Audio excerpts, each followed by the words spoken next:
Hola gente linda, bienvenidos a este episodio de Pesquisas Mormonas. Este es un video de noche. Si me están mirando de día tienen que cerrar los ojos, como diría el negro Álvarez.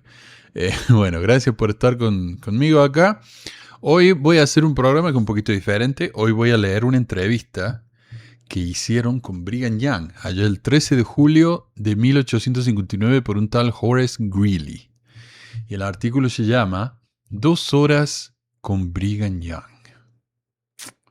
Y dice, mi amigo, el doctor John M. Bernicel, supongo que será de la Iglesia Mormona, me llevó esta tarde con cita previa a conocer a Brigham Young, presidente de la Iglesia Mormona, quien había expresado una voluntad de recibirme a las 2 de la tarde. Fuimos muy cordialmente recibidos en la puerta por el presidente, quien nos guió a la sala del segundo piso de su casa, más grande, tiene 3, donde me presentó a Heber C. Kimball, el general Daniel H. Wells, el general James Ferguson, Albert Carrington, Elias Smith y varios otros líderes de la iglesia con 2 hijos crecidos del presidente. Así que estaba toda la barra ahí haciéndole hinchada al Briggy. Después de algunas conversaciones no importantes en varios temas, había venido en búsqueda de más plenitud con respecto a las doctrinas y políticas de la Iglesia Mormona, y me gustaría hacer algunas preguntas directas sobre eso, de ser posible. El presidente Young confesó su voluntad de responder a todas las preguntas pertinentes. La conversación procedió de la siguiente manera. Medio anémico. Hay que de nuevo, este es un video de noche, ¿ves? Si fuera de día se vería mejor. Pero bueno, ya va a mejorar la cuestión acá. Green, entrevistador. ¿Debo referirme al llamado mormonismo como una nueva religión o simplemente como un nuevo desarrollo del cristianismo? Sostenemos que no puede haber una verdadera iglesia cristiana sin un sacerdocio directamente comisionado por y en inmediata comunicación con el Hijo de Dios y Salvador de la humanidad. Tal iglesia es la de los santos de los últimos días, llamados mormones por sus enemigos. No conocemos ninguna otra que siquiera pretenda tener revelación presente y directa de la voluntad de Dios. Yo no sé si eso es cierto. Puede ser, no al nivel de lo que lo dicen ellos, ¿no? Tener un profeta de viento revelador, bla, bla, bla, pero muchas otras personas decían tener revelaciones de Dios. Dijimos que uno de los problemas de la primera visión de José Smith no es que nadie le creía porque era tan novedoso, sino que nadie le creía porque todo el mundo estaba teniendo visiones de Dios. Entonces era uno más del montón. Así que no sé si acá tiene. Pero esto es similar a lo que dijo el Elder Oaks, que ya vamos a mencionar un poco acerca de lo que dijo él en un discurso reciente, en el que hablaba que sí, esta es la única iglesia verdadera y tiene que ser porque tenemos sacerdocio y bla, bla, bla, bla, bla. Debo entonces entender que usted considera las otras iglesias que profesan ser cristianos, como la iglesia de Roma, considera las otras iglesias que no están de acuerdo con ella como cismáticos, heréticos y fuera del camino de la salvación. Sí, sustancialmente, pero no exactamente como las otras iglesias. Creemos que en el Padre, el Hijo y el Espíritu Santo son iguales, pero no idénticos.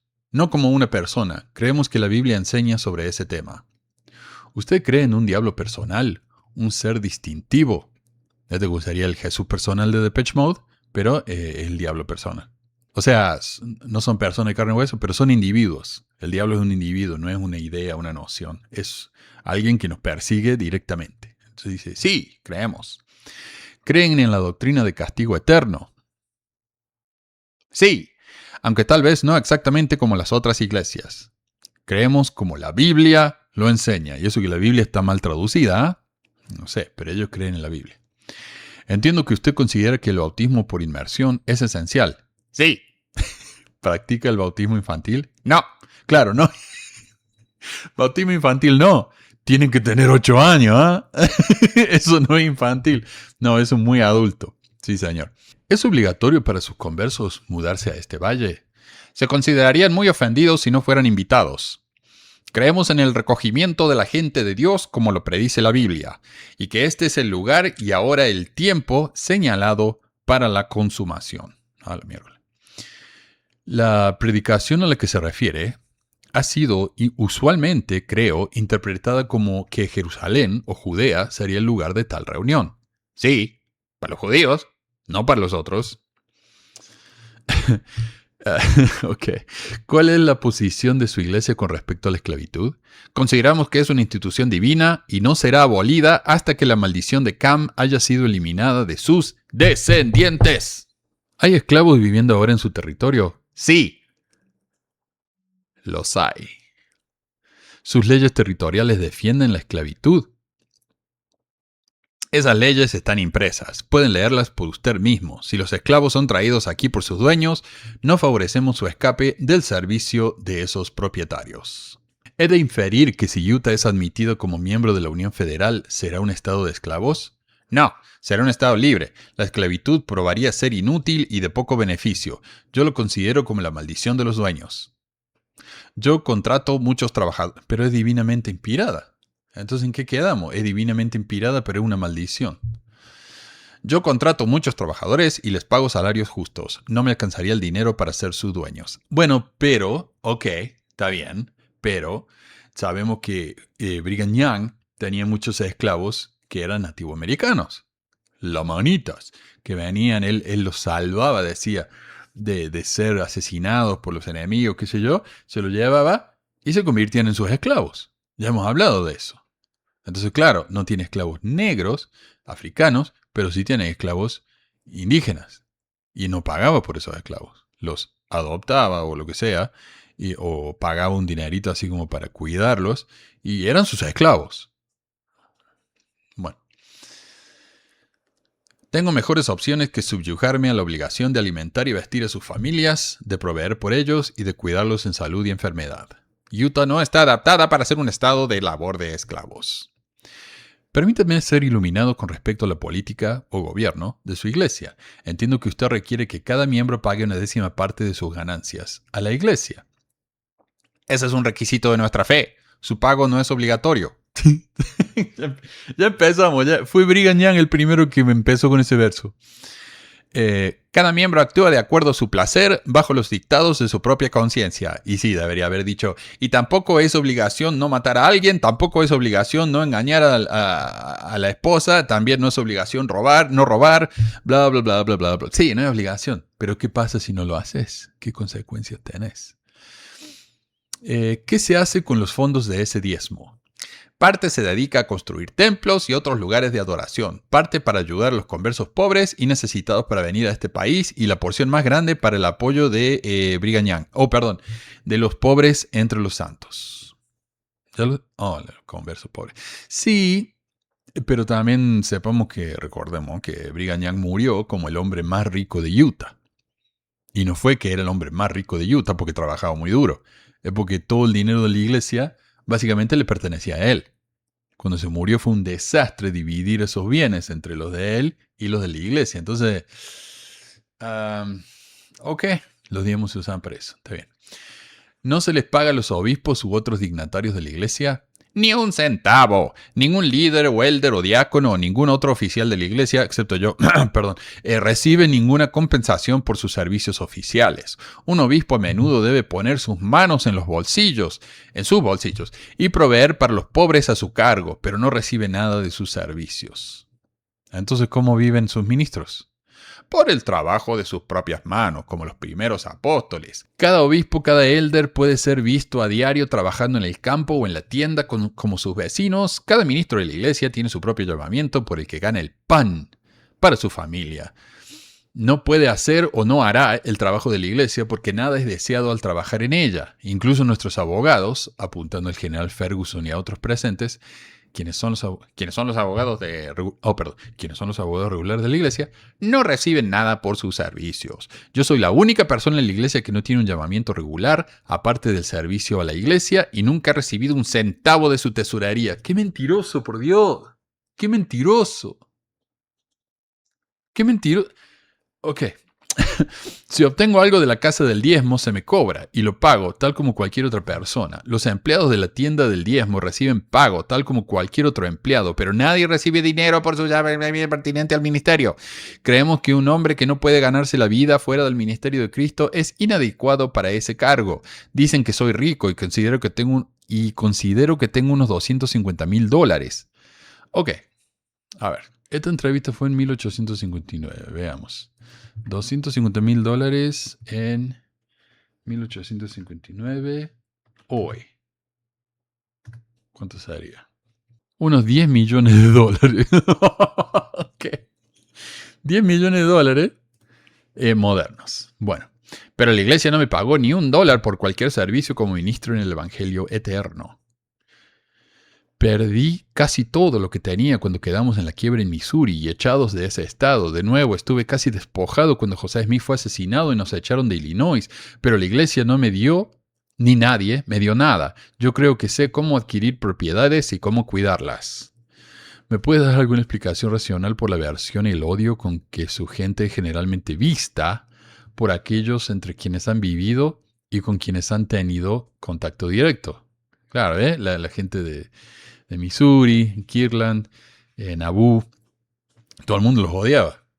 Como decían, tenemos que ver a los mormones, o a José Smith tenemos que juzgarlo, no por los estándares modernos, sino por los estándares de su tiempo. Ok, ¿qué le pasó a José Smith en su tiempo?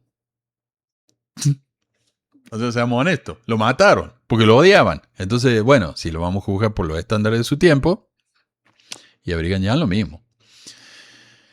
Ninguna otra explicación que la que nos ofrece la crucifixión de Cristo y el tratamiento similar de los ministros, profetas y santos de Dios en todas las épocas. Yo sé que una nueva secta es siempre denunciada y calumniada, que raramente es considerada respetable y pertenecer a una que los bautistas, cuáqueros, metodistas, universalistas, etc. fueron considerados en su infancia como la escoria de la tierra. Sin embargo, no puedo recordar que ninguna de ellas haya sido alguna vez representada en general por las sectas más antiguas de sus días como ladrones y asesinos. Si consulta el reporte contemporáneo de los judíos de la vida y hechos de Jesucristo, encontrará que él y sus discípulos fueron acusados de todo tipo de hechos y propósitos abominables, incluyendo robos y asesinatos. Tal obra todavía existe y puede ser encontrada entre los que la buscan. No, yo no creo que eso sea verdad.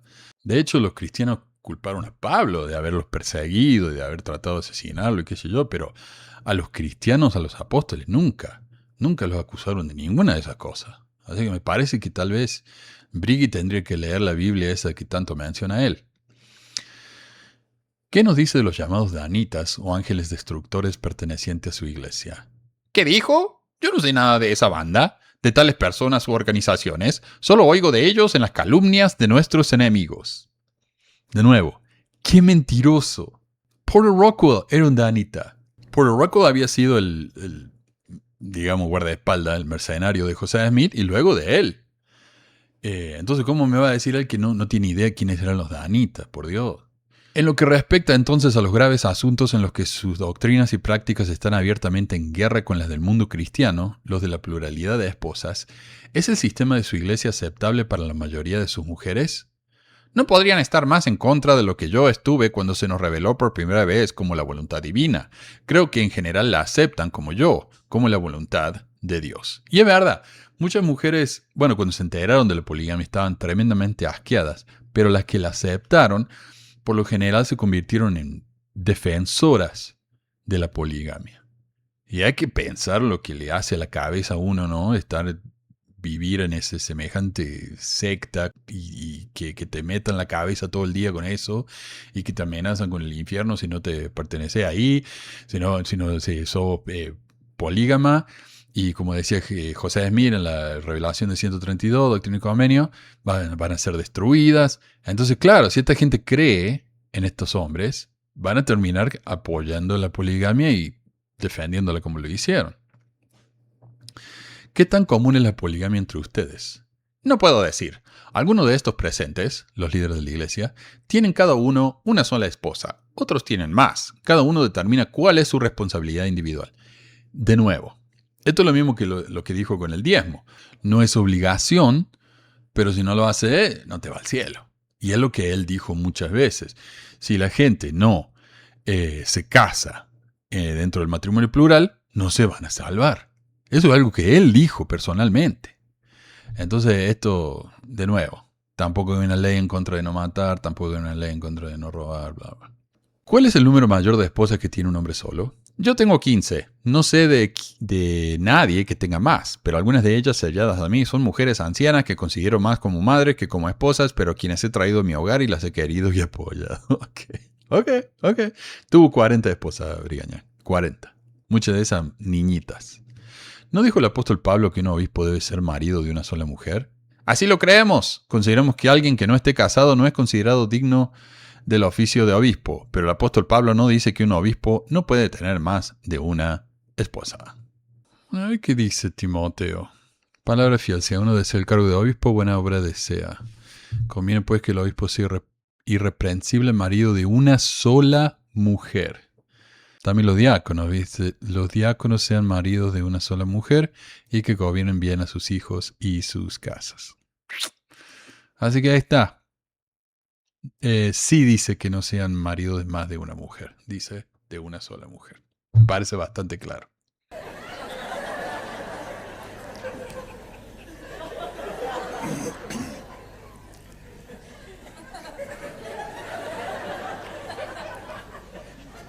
Cálmese, doctor. ¿Ha estado usted reflexionando, digamos, por caminos sinuosos? Digamos, ¿ha estado usted razonando fuera del recipiente? ¿No dice Cristo que quien repudia a su esposa o se casa con una que otro ha repudiado comete adulterio? Sí, y sostengo que ningún hombre debería jamás repudiar a una esposa excepto por adulterio y ni siquiera siempre por eso. Ese es mi punto de vista individual sobre el asunto. No digo que nunca se haya repudiado a esposas en nuestra iglesia, sino que ya no se aprueba la práctica. Lo que hay que entender acá es que repudio en el Antiguo Testamento significaba básicamente divorcio. Vos repudias a una mujer, te divorcias de esa mujer. Esa mujer ya no se puede casar con otro, porque si lo hace, está cometiendo adulterio. Y sin embargo, estos hombres se vivían casando con mujeres que habían estado casadas con otros. Algunas divorciadas, algunas viudas, algunas seguían casadas con los esposos. Entonces, si eso no es adulterio, yo no sé qué es. Pero él dice, no, sí, pero nosotros no repudiamos a las mujeres. Me parece que él no entendió la pregunta o se hizo el boludo y respondió lo que se le dio la gana. ¿Cómo considera lo que comúnmente se llama el día de reposo cristiano, el Sabbath? Como un día divinamente designado para descansar del trabajo secular de ese día. No querríamos que ningún hombre fuera esclavo del día de reposo, pero exhortamos a todos a respetarlo y disfrutarlo. Bueno, entonces el día de reposo también es opcional. Y esta es la reflexión del periodista. Dice, tal es, lo más fielmente que puedo recordar, la sustancia de una conversación de casi 2 horas, en la que se dijeron muchas cosas incidentalmente que no valdría la pena informar, incluso si pudiéramos recordarlas y reproducirlas, y en la que otros también participaron, pero como el presidente Young es el primer ministro de la Iglesia Mormona y llevó la parte principal de la conversación, he reportado únicamente sus respuestas a mis preguntas y observaciones. Los demás parecían deferir uniformemente a sus puntos de vista y consentir plenamente en sus respuestas y explicaciones. Habló con facilidad, no siempre con precisión gramatical, como mi patriarca que me decía, tú fuistes, y tú vistes, y tú... Ok. Pero sin apariencia de vacilación o reserva y sin aparente deseo de ocultar nada, ni rechazó ninguna de mis preguntas por considerarlas impertinentes. Claro, pero mintió, como ya vimos, mintió. Estaba vestido de manera muy sencilla, con ropa fina de verano y sin aires de santurronería ni fanatismo. En apariencia es un hombre corpulento, franco, afable, de complexión más bien fornida, de 55 años, que parece disfrutar de la vida y no tener ninguna prisa en particular por llegar al cielo. Sus asociados son hombres sencillos, evidentemente nacidos y criados en una vida de trabajo y que se parecen tan poco a hipócritas astutos o estafadores como cualquier grupo de hombres que haya conocido. La ausencia de hipocresía o de evasivas en sus modales era notoria y general, sin embargo, era posible decir con justicia que su mormonismo no los ha empobrecido. Por lo general en los hombres pobres cuando lo abrazaron y ahora se encuentran en circunstancias muy cómodas, como ciertamente necesitan estarlo hombres que promedian entre 3 y 4 esposas cada uno. Este hombre bastante positivo con los mormones. Y tal vez por eso es que no hizo preguntas de seguimiento, ¿no? Cuando él dice... El apóstol dice que no hay que tener más de una esposa. Bueno, tampoco dijo que no hay que tener más de una. El tipo podría haber dicho, pero la escritura dice solo una. O como cuando le preguntó sobre lo del repudio y Brigham Young no respondió, él podría haber preguntado, bueno, pero esa no responde a mi pregunta, ¿qué le parece si me responde? No lo hizo. Entonces tal vez por eso, ¿no? Porque está a favor y quería ayudar a Brigham Young, no sé. Si aventuro alguna crítica sobre el mormonismo en general, la reservo para una carta separada, pues estoy decidido a hacer de esta una exposición justa y completa de su doctrina y política en las mismas palabras de su profeta, hasta donde puedo recordarlas. No creo que el propio presidente Young pudiera presentarlas en términos calculados para hacerlas menos ofensivas al mundo gentil que los anteriores. Yo creo que sí. Yo creo que fue calculado. Porque cuando le preguntan, ¿hay esclavos entre los mormones? Y dice, no, eso es una tener esclavos es una maldición. Claro, pero cuando te pregunté qué pensabas de la esclavitud, me dijiste que era una orden divina, establecido por Dios. Entonces, no puede ser las dos cosas. Le podría haber hecho esa pregunta, pero no lo hizo. Brigham Young respondió de la manera que le hizo porque quiere quedar bien con la gente de afuera, obviamente. Por eso lo hizo. Por eso mintió. Pero tengo el derecho de agregar aquí, porque se lo dije a los jefes reunidos al cierre del coloquio anterior, que la degradación, o si se prefiere la restricción de la mujer al único oficio de la procreación y sus accesorios, es una consecuencia inevitable del sistema que aquí impera. No he observado un solo letrero en las calles ni un anuncio en los periódicos de esta metrópolis mormona mediante el cual una mujer proponga hacer absolutamente nada. ¿Qué está diciendo? Que las mujeres no hacen nada, no tienen ninguna responsabilidad tal vez en el gobierno, en la iglesia, y tiene razón. Ningún mormón me ha citado jamás la opinión de su esposa o de cualquier mujer sobre ningún tema. Ninguna mujer mormona me ha sido presentada ni me ha hablado. Y aunque se me ha pedido que visite a los mormones en sus casas, nadie ha mencionado que su esposa o esposas desee verme o que él desee que yo la o las conozca, ni ha indicado voluntariamente la existencia de tal ser o seres. Y esto me recuerda a la entrevista que hice con Rolando, en el que me decía que en estos países musulmanes, ¿no?, los hombres no hablan con las mujeres, hablan con los hombres. Y a mí me pasó también. Yo hablé con un agente, no me acuerdo si habrán sido de Afganistán, pero era en mi clase de escuela nocturna. Ellos eran alumnos de mi compañera de la clase al lado. Hicimos la fiesta de Navidad y yo le pregunté al hombre su nombre y le pregunté a la esposa su nombre y ella lo miró a él. Y él me respondió. Y cada vez que yo le preguntaba algo a ella lo miraba a él y él me respondía. Así eran las mujeres en Utah, aparentemente, según este hombre, que parece que le caen bien los mormones.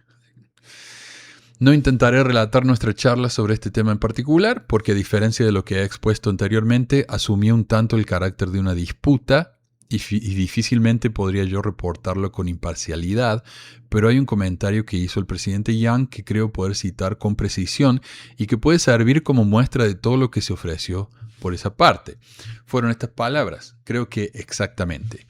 Si me he considerado competente para tramitar un determinado negocio sin pedir consejo a mi esposa o cualquier mujer al respecto, creo que debería dejar ese negocio en paz. El espíritu con respecto a la mujer de todo el sistema mormón, como de todos los demás sistemas polígamos, se muestra claramente en esta confesión.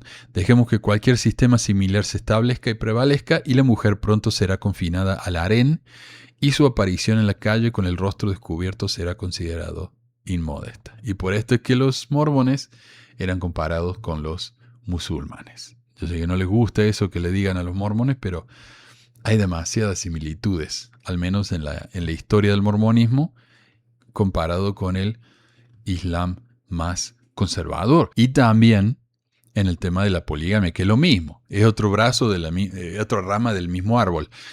Cuando no tenés respeto por la mujer, entonces la mujer se puede callar y vos podés tomar un montón de esposas y está todo bien. La mujer se tiene que quedar en el molde.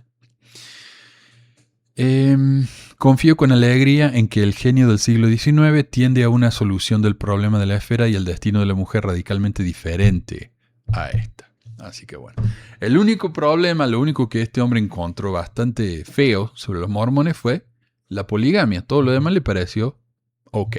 Esa fue la entrevista con Brigham Young allá en el año 1859 y sabemos que la ley en contra de la poligamia pasó en 1880, así que en esta época todavía no era ilegal.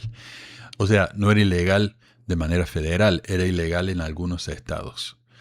En todos los estados en los que vivieron los mormones, la poligamia o la bigamia o la cohabitación era ilegal. Pero como ahora están en Utah y es su propio estado, entonces ellos pasaron sus propias leyes y ya no era ilegal. Esa es la válvula de escape que usa la gente esta.